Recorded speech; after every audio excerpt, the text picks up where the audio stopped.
Hello दोस्तों, कैसे हैं आप सभी लोग। आशा करता हूँ आप लोग अच्छे होंगे, मस्त होंगे और बोर्ड एग्जाम की तैयारी कर रहे होंगे। तो आज का हमारा टॉपिक होने वाला है गुणनखंड विधि।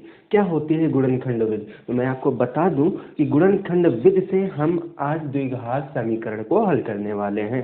किस तरीके से किया जाता है, क्या होता है द्विघात समीकरण का व्यापक रूप, किस तरीके से क्वेश्चन पूछे जाते हैं और आपको कैसे सॉल्व करना है, वो सारी चीज़ें आज के इस वीडियो में हम देखने वाले हैं। तो सबसे पहले गुणनखंड विधि समझने से पहले हम जान लेते हैं कि द्विघात समीकरण का जो व्यापक रूप होता है वो क्या होता है। तो द्विघात समीकरण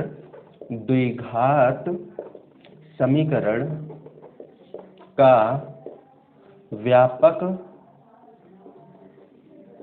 रूप जो होता है वो होता है ax² plus bx plus c बराबर 0। ये होता है इसका व्यापक रूप। व्यापक रूप का मतलब ये है कि हमको इस समीकरण, इस रूप के जैसे ही सवाल देखने को मिलेंगे।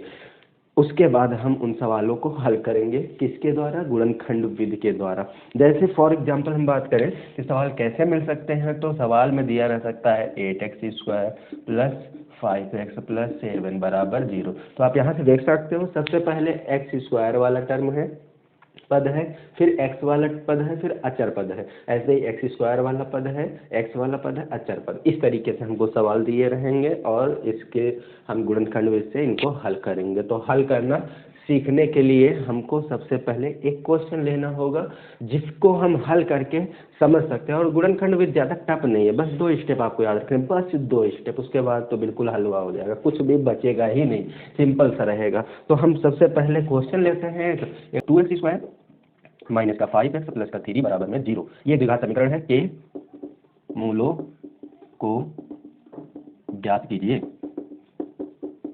ये हमारा क्वेश्चन है दोस्तों। अब इसमें बोला गया है 2x² माइनस 5x प्लस 3 बराबर 0। ये एक समीकरण है के मूलों को ज्ञात करना है। क्या ज्ञात करना है? इनके मूलों को ज्ञात करना है। किस विधि से? गुणनखंड विधि से। तो ज्ञात करते हैं। ज्ञात करने के लिए पहले इसको हम नोट डाउन कर लेते हैं। 2x² माइनस 5x प्लस 3 बराबर में 0। मैंने कहा सिर्फ 2 स्टेप। पहला स्टेप क्या है? ये जो x² ने जिस नंबर को गोद ले रखा है ना, गोद लेने का मतलब है कि जो गुणांक में है, x² के गुणांक में जो है वो नंबर, और अचर पद अकेला पद, यानी कि 3 का गुणा किससे होगा? 2 से।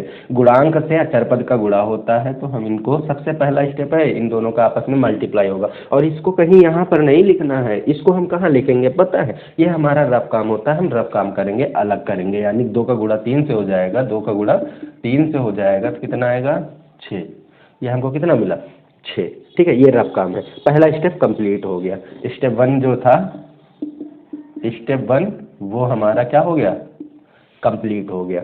दूसरा स्टेप क्या है? स्टेप 2, इसकी बात करेंगे। तो सेकंड स्टेप क्या है? इसके लिए हमको जो गुणनखंड ये गुणा करके आया है 6, इसका हमको ऐसा गुणनखंड ढूंढना होगा, करना होगा जो गुणा करने पे हमको 6 मिले और जोड़ने पर हमको क्या मिले? 5 मिले। गुणा करने पे 6 का ऐसा फैक्टर करेंगे कि गुणा करने पे 6 और जोड़ने पर 5 मिले। तो क्या हो सकता है ऐसा फैक्टर? अब यहाँ पर एक सवाल और उठ सकता है आपका कि सर हमको कैसे पता चलेगा कि ये जोड़ने पर ही 5 आएगा? घटा करके भी तो ला सकते हैं। तो आपका क्वेश्चन जायज़ है। इसको हम कैसे पता करते हैं कि ये जोड़ने पर हमको 5 लाना है कि घटाने पर 5 लाना है? तो उसके लिए ये जो अचर पद होता है इसका चिन्ह देखना होता है। कैसा है? प्लस। ये चिन्ह नहीं, ये वाला चिन्ह। अगर प्लस का है तो हमको जोड़ करके ये प्लस लाना होगा, माइनस का है तो हमको घटा करके, नंबरों को घटा करके -5 लाना होगा। ठीक है। अब सेकेंड स्टेप में हम इसका कैसे फैक्टर करेंगे? तो यहाँ पर 2 का गुणा 3 से कर रहे हैं तो 6 आ रहा है। 6 के ऐसे फैक्टर हमको ढूंढने हैं कि गुणा करें तो 6 मिले ही मिले, अगर जोड़ दे तो क्या मिले? 5 मिले। तो इसका 2 और 3 का गुणा किया 6, और 2 में अगर हम क्या जोड़ दें? 3 जोड़ दें, कितना आएगा? 5 आएगा कि नहीं? 2 में 3 जोड़ेंगे तो 5, और 2 का गुणा अगर 3 से कर दे रहे हैं तो 6। बस यही तो करना था, इतना ही करना होता है। सेकंड स्टेप हमारा क्या रहेगा?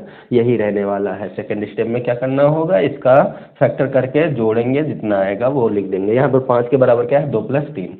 5 जहाँ पर लिखा है वहाँ पर 2 + 3 लिख सकते हैं, बिल्कुल लिख सकते हैं। तो लिख देते हैं। तो ये 2x² माइनस 5 की जगह 2 + 3 हो जाएगा, और ये x था, x लिख दिया, +3 बराबर में 0 हो गया। अब यहाँ पर ये x गुणे में है, जहाँ कोई चिन्ह नहीं होता वहाँ प्लस होता है। माइनस गुणा प्लस से करेंगे, ये 2x², माइनस गुणा प्लस किया तो ये माइनस, फिर x भी तो गुणे में है तो दोनों के साथ गुणा होगा, x का गुणा 2 के साथ हो जाएगा, 2x हो जाएगा, फिर माइनस का गुणा प्लस से किया तो माइनस, 3 का गुणा x होगा तो 3x हो जाएगा, और प्लस 3 बराबर में 0।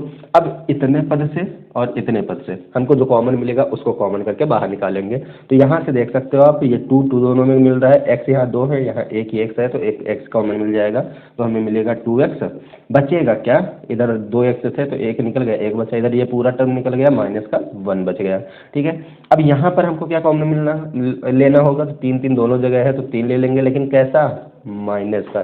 ठीक है, तो जब हम माइनस का कोई चिन्ह कॉमन करते हैं तो जो माइनस वाली वैल्यू होती है वो प्लस हो जाती है, और जो प्लस वाली होती है वो माइनस। तो माइनस का यहाँ पर 3x था तो 3 तो निकल गया, x बचा था, x माइनस का था, प्लस का हो जाएगा, और ये प्लस का था 3 तो माइनस हो जाएगा, लेकिन 3 यहाँ से निकल चुका है, कुछ नहीं बचा, तो क्या बचेगा, 1 बचेगा, ये आ जाएगा 0। अब इस पूरे टर्म में देखो, x - 1 और x - 1 दोनों में कॉमन मिल जाएगा, इसको बाहर निकाल करके लिख लो, x - 1 बचा हुआ, दूसरे ब्रैकेट में लिख लो 2x - 3 बराबर 0। अब इसके बाद का स्टेप क्या है, देखो ये ब्रैकेट और ये ब्रैकेट दोनों के बराबर हमको ये 0 रखना होगा, 0 दोनों के बराबर रखेंगे, जैसे x - 1 इसके बराबर भी 0 और 2x - 3 इसके भी बराबर 0। आगे सॉल्व करते हैं इसको, तो इसको 1 को हम दूसरी साइड भेजेंगे तो x माइनस का था कैसा हो जाएगा, x का मान प्लस का हो जाएगा, और यहाँ से 3 को उधर भेजेंगे तो इधर बचेगा 2x, दूसरी साइड जाएगा तो प्लस का 3 हो जाएगा। अब हमको चाहिए x का मान, 2 गुणे में है, दूसरी साइड गया तो क्या हो जाएगा, बट्टे में हो जाएगा, तो 3/2। तो x के हमारे कितने मान आ गए, 1 और 3/2, ये 2 मान आ जाएंगे। तो ये तरीका होता है गुणनखंड विधि को हल करने का। जैसा कि मैंने कहा था, सिर्फ 2 स्टेप, कितने, 2 स्टेप, आपको हर एक सवाल में यही ध्यान देना है, 2 स्टेप याद रखो, पूरा सॉल्व कर लो, कोई प्रॉब्लम ही नहीं आने वाली है। तो अगर आपको लगता है कि ये मेरे काम का वीडियो था, इससे कुछ सीखने को मिला है, तो वीडियो को लाइक करके चैनल को सब्सक्राइब कर लीजिएगा। इससे क्या होगा कि मैं जब भी कोई नई वीडियो अपलोड करूँगा उसकी नोटिफिकेशन आपको सबसे पहले मिल जाएगी और आप क्लिक करके उसे देख सकते हैं। तो वीडियो देखने के लिए धन्यवाद, मिलते हैं नेक्स्ट वीडियो में, तब तक के लिए जय हिंद, जय भारत।